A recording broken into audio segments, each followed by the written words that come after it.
살다 살다 이런 며느리는 정말 처음 봅니다. 네, 제 얘기예요. 저는 김문숙입니다. 올해 60대 중반 남편과 외동아들 하나. 바라보고 살아온 평범한 시어머니인 제가 이런 말까지 하게 될 줄은 꿈에도 몰랐죠. 제 아들은 저희 부부의 외동아들입니다. 그렇게 애지중지 키운 아들이 결혼한다 했을 때 얼마나 기뻤는지 모릅니다. 저희는 양가 반반으로 결혼을 시켰습니다. 며느리네도 5천만 원을 보탰고 저희도 똑같이 5천만 원을 보태주었죠. 전세금으로는 턱없이 부족한 금액이었지만 그래도 없는 형편에 최선을 다했다고 생각했습니다. 신혼 초에는 며느리가 참 예뻐 보였습니다. 시부모님 첫 생신상도 직접 차려주고 선물도 직접 고른다고 발품 팔아 사오곤 했으니까요. 그런데 시간이 갈수록 제 눈에 거슬리는 게 있었으니 그건 바로 연락이었습니다. 저희는 시댁과 친정이 같은 동네에 살다 보니 자주 만나는 편이었습니다. 친정은 물론이고 저희 집에도 한 달에 2번 정도는 꼭 찾아와서 식사하고 차도 마시곤 했죠. 그런데도 저는 늘 부족하다고 느꼈습니다. 며느리는 저희 가족 단체 카톡방에 초대되어 있었는데 제가 아침마다 보내는 안부 카톡에는 늘 내비라는 짧은 답장뿐이었습니다. 무슨 일이 있으면 아들에게 연락이 왔고 아들이 찾아오거나 전화를 했으니 며느리가 따로 연락할 필요가 없다고 생각하는 모양이었죠. 제가 오죽 답답했으면 아들한테 직접 카톡방에 초대해달라고 했을까요? 제가 젊었을 때는 시부모님께 수시로 안부 전화드리고 살갑게 굴었는데 우리 며느리는 왜 이렇게 살가운 맛이 없을까 싶었습니다. 다른 집 며느리들은 살갑게 전화도 잘만 한다는데 말이죠. 특히 제 마음을 가장 서운하게 했던 건 며느리의 행동 하나하나가 저를 무시하는 것처럼 느껴졌던 순간들이었습니다. 어느 날 아들이 반찬을 가지러 저희 집에 들렀습니다.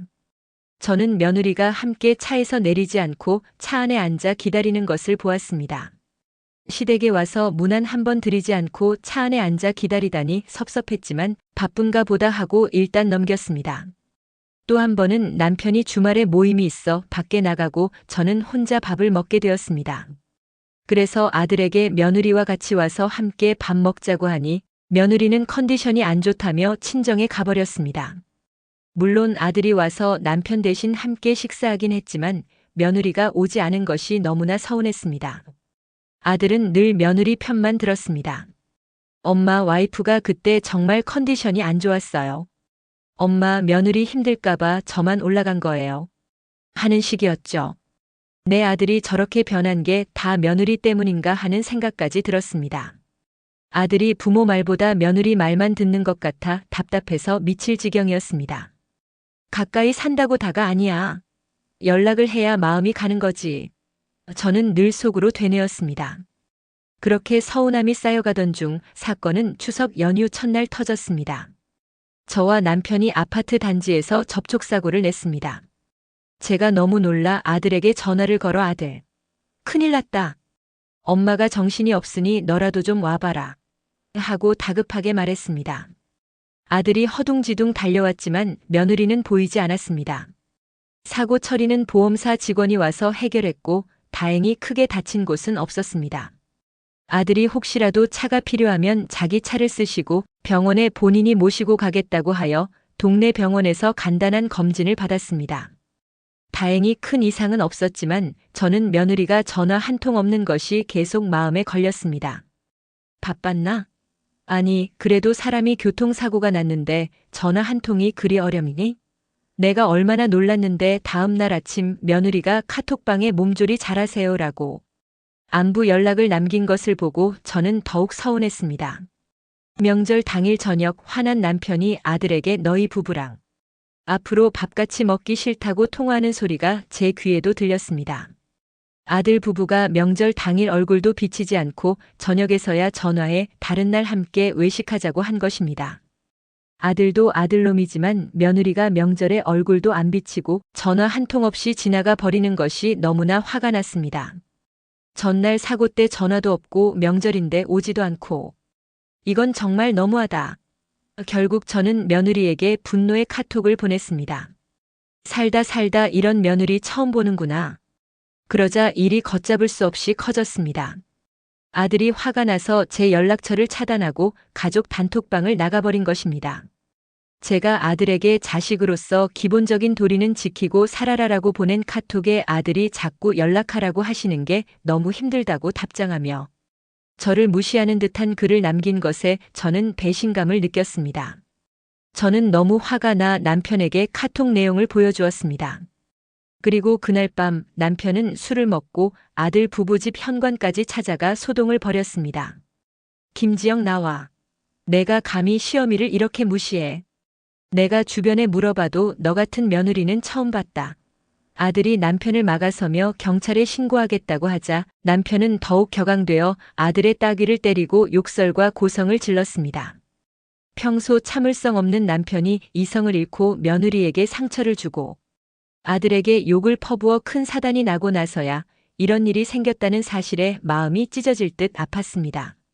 저는 그날 밤 술에 취해 난동을 부린 남편 때문에 자식에게 부모로서 도리를 다하지 못했나 하는 죄책감마저 느꼈습니다. 정말 내가 미쳤었지. 그날은 이성을 잃었다. 며느리에게 상처를 주고 아들에게 욕을 하고 내 마음 같지 않은 며느리 때문에 내가 이렇게까지 망가질 줄은 몰랐다. 하지만 그 녀석들 행동이 너무나도 나빴어. 남편은 저에게 하소연했습니다. 남편의 마음도 저와 같았을 겁니다.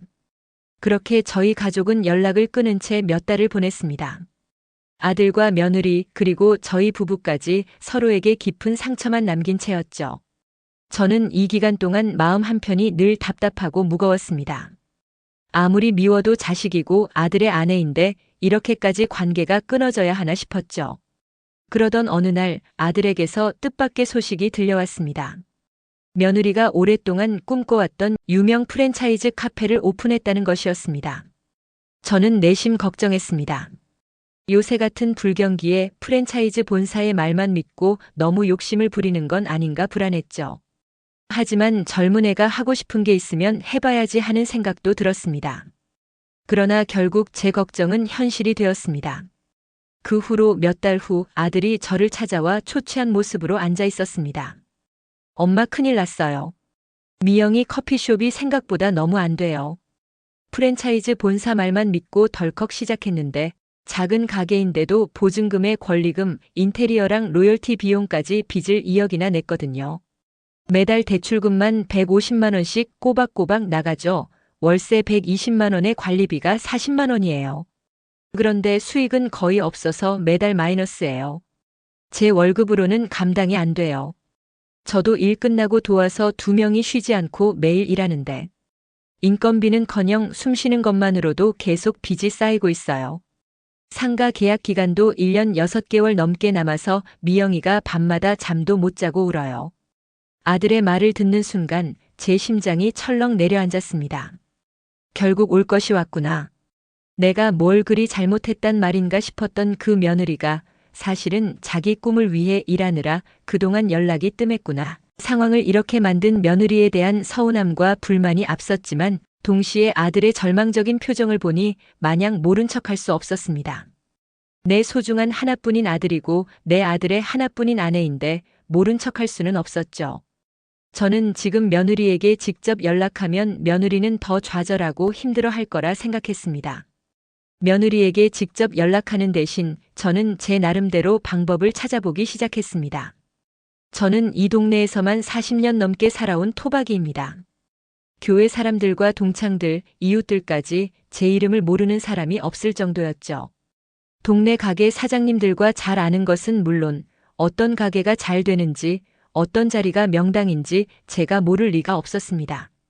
며느리가 프랜차이즈 본사에 2억만 투자하면 매달 1천만 원씩 벌 수 있다는 달콤한 말만 믿고 상권 분석도 제대로 안 하고 무턱대고 좋은 곳에서 비싼 인테리어로 시작했으니 이 사달이 난 거였구나.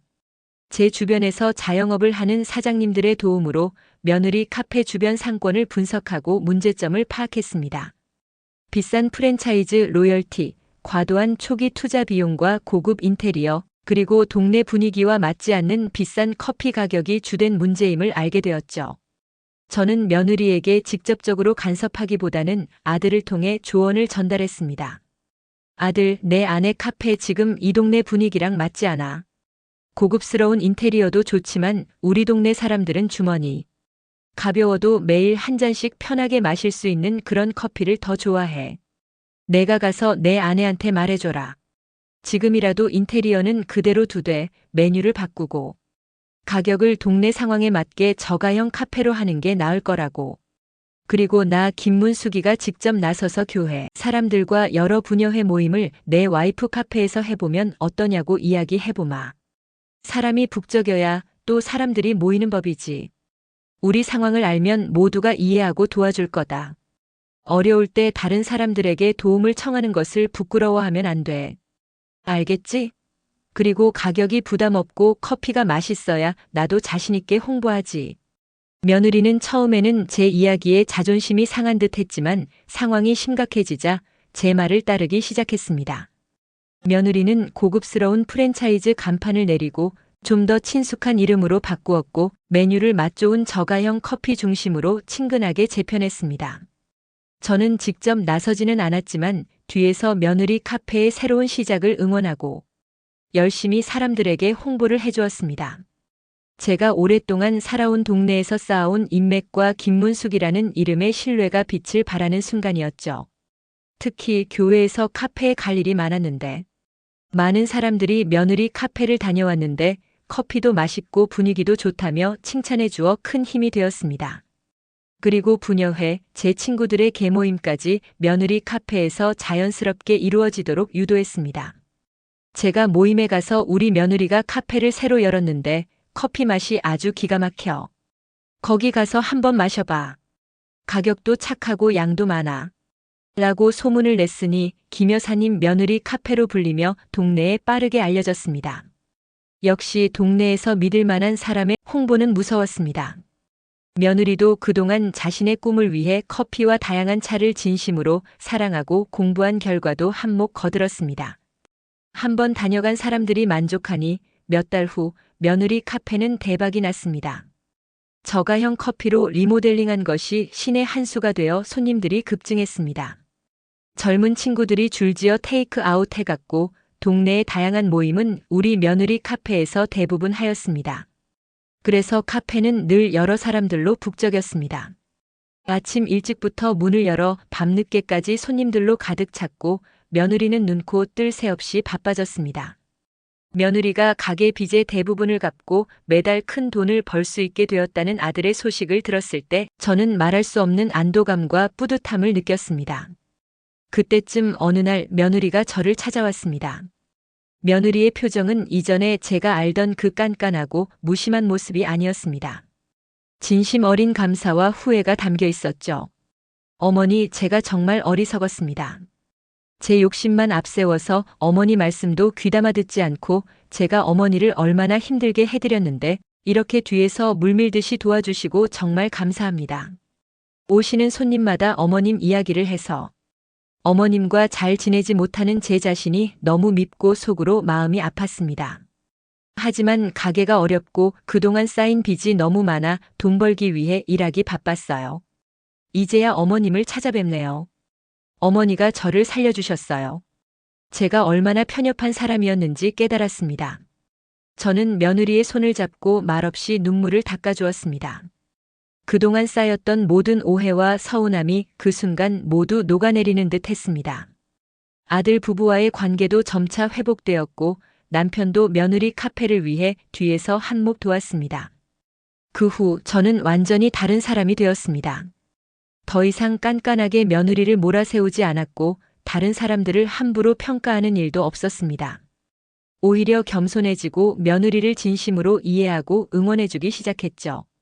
며느리 또한 저에게 먼저 연락하고 살갑게 다가서는 진짜 꽃 같은 며느리가 되었습니다. 저는 사람을 당시의 겉모습이나 몇몇 행동만으로 판단하는 것이 얼마나 어리석은 일인지, 그리고 진정한 가족의 사랑은 위기 속에서 더욱 빛난다는 것을 깨달았습니다. 저희 가족의 꽃중년 인생 드라마는 이제 막 시작되었습니다. 시청해주셔서 감사합니다. 더 좋은 내용으로 다시 찾아뵙겠습니다.